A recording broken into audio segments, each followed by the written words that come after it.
But Nick Luttrell did not miss out on the warm weather in Clemson. Nick, credit to you for getting out of Syracuse during this late winter, early spring season. So, little late in the game, J.J. Starling rolled his ankle at one point in the second half, got up initially and fought through it, but we didn't see him for the final 7:48 of the game. That's a relatively long stretch. So, any update on his status? Yeah, that's right, Liam. When we talked to head coach Adrian Autry at the very end of the press conference, all I got was, quote, "He's fine." So not much information there from Coach Autry, but to answer your question, I don't know if things would have changed down the stretch for Syracuse in this game if J.J. Starling would have played those last 8 minutes or so. I think for J.J. Starling to have to excel in this game, obviously he would have had to make some three-pointers in the first half, which he didn't do as good of a job. But Syracuse didn't necessarily need him in the second half to get the win. They had lots of defensive struggles, and really defense was the issue for Syracuse tonight. So I don't know if Starling would have made a huge difference.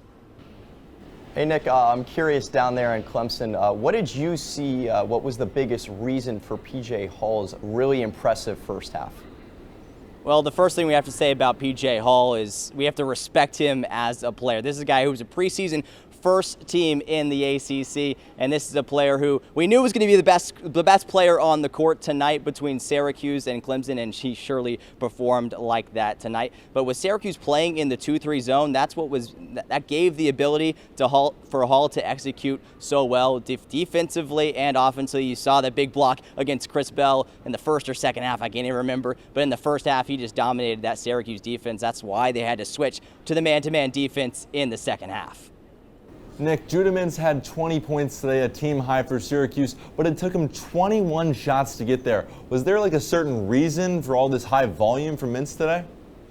I think it kind of goes back to what Liam was talking about with J.J. Starling. Without having Starling performing well in this game, that's why I think Judah Mintz, he at times has the tendency to play hero ball. We saw him do that multiple times throughout tonight's game. Pull up from the free throw line, miss multiple three-pointers, bad misses at that. And also, Chris Bell didn't play well tonight at all. I don't know if it's a lot of discredit to him, but it's a lot of more credit to the Clemson defense for scouting him so well and locking him down on the offensive end. So I think that's why Judah felt like he had to play hero ball, had so many shots, and yes, he was SU's leading scorer tonight, but he was an inefficient scorer for the Orange tonight. Well, Syracuse struggled offensively all day, but I'll tell you what, Nick Luttrell not struggling to look good down in South Carolina. Nick, thanks so much for joining us, and safe travels home tomorrow. First break time here on Orange Press Pass.